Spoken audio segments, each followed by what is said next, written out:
Well, Ralph, welcome to the party. Truly appreciate you Thank you. joining in. This is actually a testament for everybody thinking about the power of connecting and networking. Ralph didn't know we didn't know each other until last Friday, but we had a really dynamic conversation, connected at a really powerful level, and I was like it was obvious for me to invite you into this environment. And so just to give everybody a little background, Ralph is from HSBC and he works a number of different dynamics, but one of them is around culture, inclusion, diversity, and has his own incredibly unique journey and powerful story. And so, Ralph, maybe we'll just warm it up. Like, maybe give us a quick little background around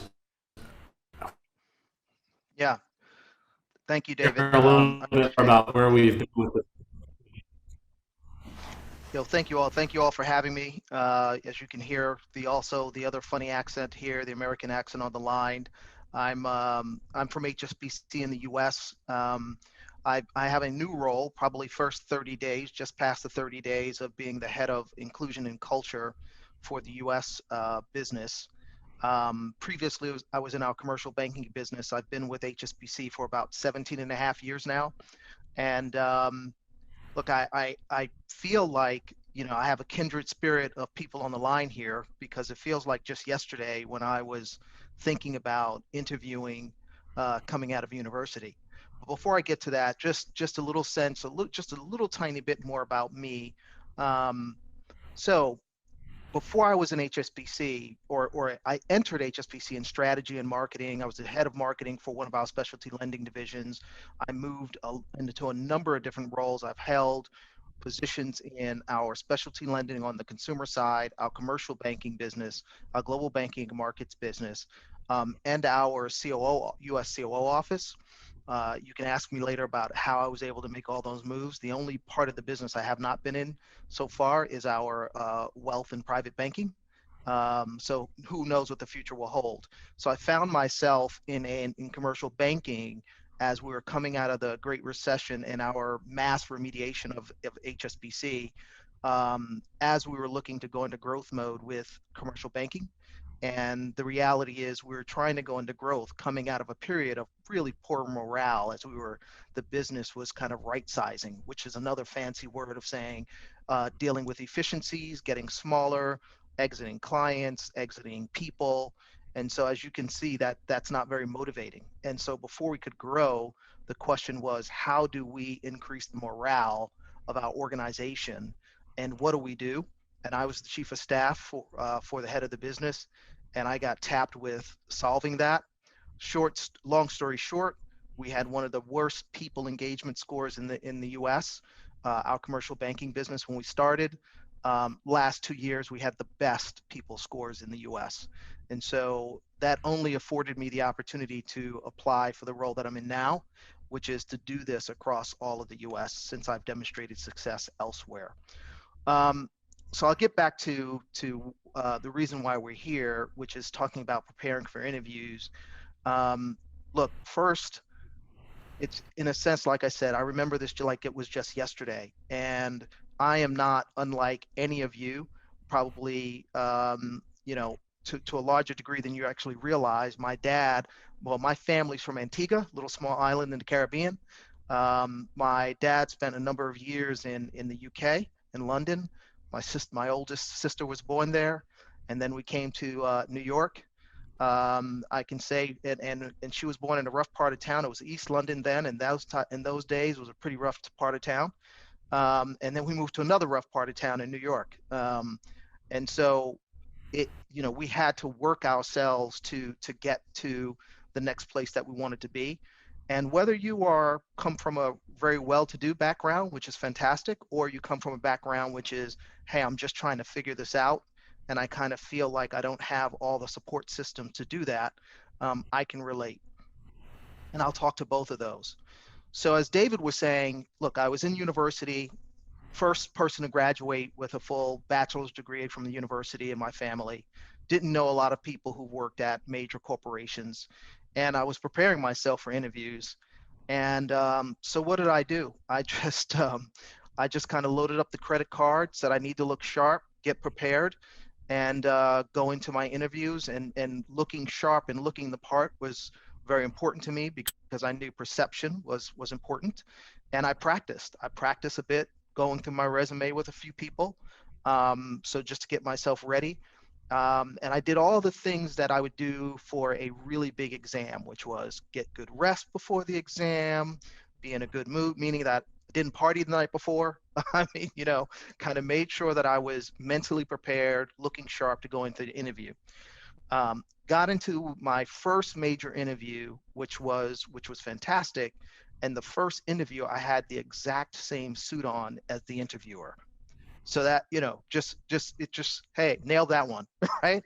So getting prepared and just making sure you're sharp is important. I mean, perception's important. Most people make decisions on you in the first 30 seconds.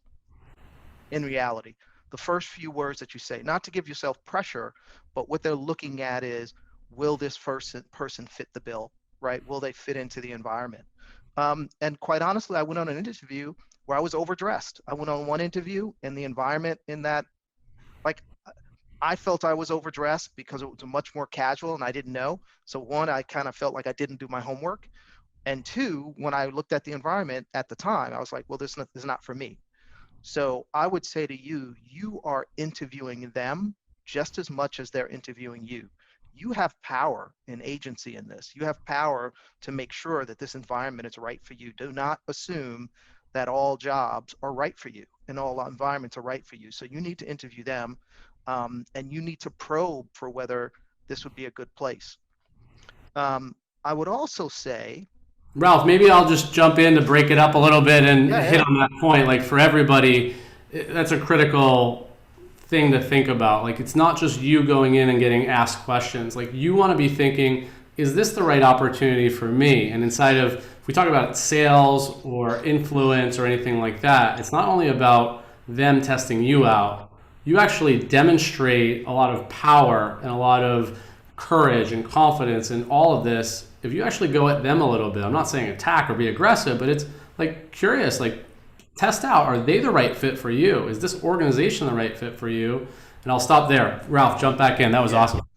No, on that point, David, I would say, always go in with humility, always go in with your best manners, um, holding doors for people, saying yes, thank you. Manners are extremely important and people watch that. But it doesn't stop you from stepping back and saying, hey, I would really love to learn a little bit about your environment and how people naturally interact here. Is it kind of heads down focused? Is it collegial? Is it, how do you work? Is it more combative? Just learning a little bit more about your culture and your style shows that you're really interested in the place and how the place works to see if it fits you. And that's a non-threatening, very humbling question. You never want to come across as arrogant, but you certainly want to come across as curious, right? So I would just kind of make sure that that is clear. Um, I would also just say to you things that I was thinking back about what I was nervous about. Like I said, it came from a tough neighborhood, and you're always curious. You may be inside saying, am I good enough? Am I right? Am I, I'm uncomfortable. Do I say I come from the Bronx or a tough neighborhood, right? You're ashamed of maybe the neighborhood you come from. And I felt all of that. I'll be really honest. I felt all of those emotions as I was going to interview. And I will say my learning through that experience is people really want you to be authentic in who you are. And you should come with your true self, right? Don't try to change who you are. Don't try to change where you come from. Be your authentic self. Be proud of who you are and the fact that if you came from a tough area, you look where you are, right? There's a lot of work to get to that point of where you are. And if you didn't, no one should ever feel ashamed that they came from privilege. We all want our kids eventually to have all the good stuff. So there's nothing wrong with that. Either way, no matter where you are on the spectrum, just be who you are and not apologetic about that, but not arrogant about that. I would just say that's important. You're good enough right now for all the opportunities you need. You just need to prepare for it. So that's something that's really important for me to share, because I did have those doubts or anxieties when I first started. Um, Dawood, you're muted. yeah, Dawood. That whole thing. Yeah, sorry. So Ralph, let me just jump in on that. And these questions just keep coming up, which is, how do I control my nerves? This is so intimidating. Yeah, I go into the interview. I know this is like make or break. I know they're seeing 100 people. I'm just one. I'm so nervous. I didn't even sleep last night. I feel yeah, sick. I yeah, can't think. How do yeah, you control that stuff and get on top of that? I mean, David's been giving us some tips, but I mean, Ralph, what's your take on this? yeah. I don't have all I can tell you is my experience, and my experience is, and I said I had those anxieties just like anyone else, but I would say if I was speaking to myself coming into that, I think people telling me that I'm good enough, right? That I have the goods is a very calming effect, because I was questioning whether I had the goods. Yeah. And I'm telling everyone on this line that if you're here and you're committed, you have the goods, right? Because I will tell you that no one controls, like, the whiteboard that's empty of your future, you control that, right? That's in your gift. And if one interview doesn't work out, I'll give you something that I read that has been very helpful to me. So two things. One is, it was about a person being a salesperson. How many sales do you need? How many do you have to win? Just one, right? Like, if you're trying to make a sale, you just need to win one. So if it takes 1,000 attempts, it doesn't matter. You want to be more efficient, but the reality is it just takes one. So if I have to go 1,000 times at it and to get one, well, at the end of the day, what people are going to want to know is, did you get it? Did you get the job done? They don't care how many times it took to get the job done. They care, did you get the job done? And I think you should have that same view in terms of your life and your career. I just need one win, right? I need to get the job. I just need one win. And then I can use that to leverage to get the next win. So don't let one loss, don't focus on the one loss, right? You're focused on the one win. And that's the attitude you need to have going into this. So don't let that one, matter of fact, the first interview to some extent is just a good practice, right? If you win the first one, that's amazing. But the reality is it's a good practice. You will get better at it. And so don't pressure yourself to the extent like, if I don't get this one, life is over. It's not over, right? There's many ways to get to the path of a successful career. But again, stay at it, keep the grit, keep at it, don't give up, and don't give yourself so much pressure. We pressure ourselves to death, right? We're so hard on ourselves. The world is hard on you enough, right? So you don't have to, on top of that, beat yourself up over about it. Just do what you can do, what's in your control, and then move on. Yeah, and I would just add to the love everything you're saying, by the way, Ralph. Thank you so much for being here and sharing that. And I would just say, for those of you with the nerves are high, a lot of it is the preparation and the practice that goes into it. So if you know you have an interview on a Friday, maybe find your peer group, find a bunch of friends who are also jumping into the same experience. Set interviews up Monday, Tuesday, Wednesday, Thursday. By the time you get to Friday, you've had 5 practice sessions where you've flexed all these muscles, because confidence comes from experience. Confidence comes from preparation. The more you do that, when Friday comes, it's like a walk in the park. Now, I know I'm making that seem simplistic. I don't mean to do that. I know the nerves are real, but you do yourself a huge favor by just stepping in, flexing these muscles, practicing some of these things so that they become automatic. It's not going to happen like that.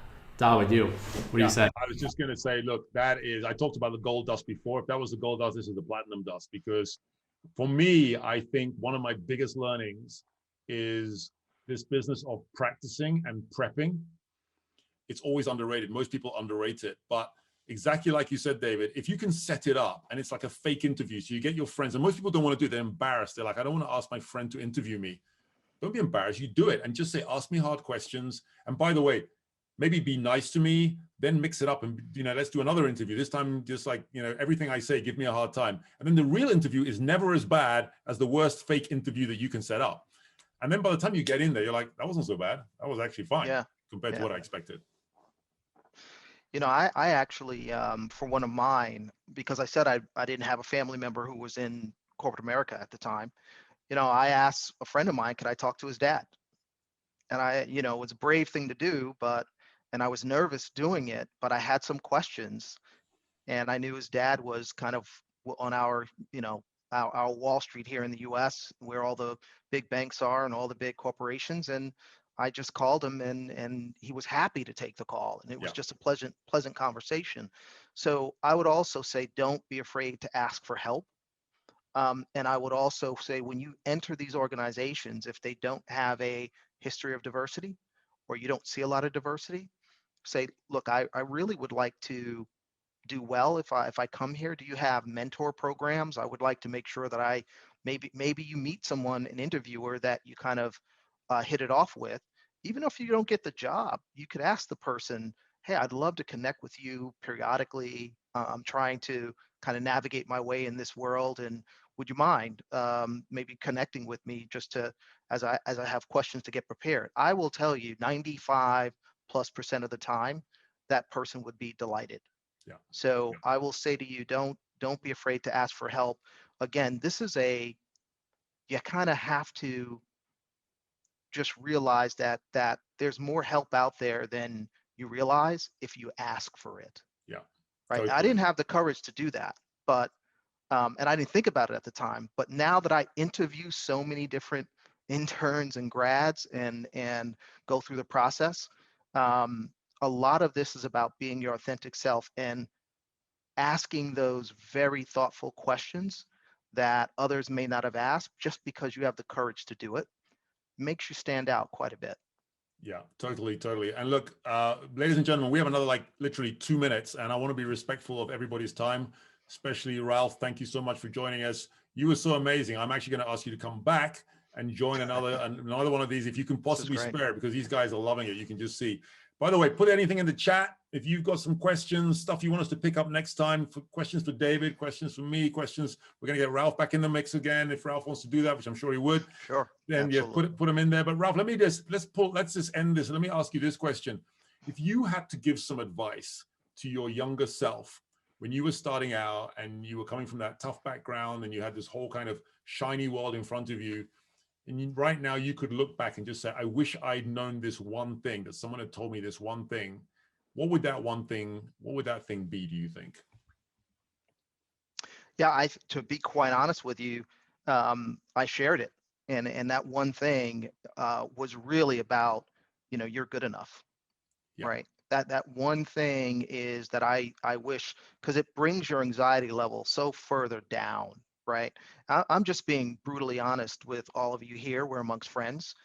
That emotionally, a lot of this is about controlling your emotion. Yeah. And I will tell you, if you want it, it is there for you. Do not get discouraged by a no. Do not get discouraged by a no and a person you thought you were better than getting a yes, right? There's so many variables into getting an opportunity. So I will say, look, I know we're at time. I wish all of you the best of luck. Stick with it. Keep fighting. I know you're all going to do wonderful. So just stay at it. Ralph, thank you so much. Really appreciate it. And David, thanks for suggesting Ralph, because David just called me up and said, look, I met this amazing guy and I want to bring him into the mix on this. And I was immediately like, absolutely, let's do this. So Well, thank you for David, what a great 90 minutes. It's flown by. Ladies and gentlemen, thanks so much for joining us. Come back, tell your friends, by the way, because we would love to get, we've just got so many more sessions lined up. We talked about getting ready for an internship is like an invitation to climb Mount Kilimanjaro. You have to train for it, right? This stuff you've had today and a couple of weeks ago, this is gold dust stuff. This changes the game. We have a show here in the UK called Strictly, right? It's all about you start dancing in week 1, you haven't got a clue, like you really don't know what you're doing. By the time you get to the end of the show, you're amazing. You're like, well, how did you go from that to that? That's what we're gonna do. Same thing. So thanks so much, Ralph. Really appreciate it. David, thank you.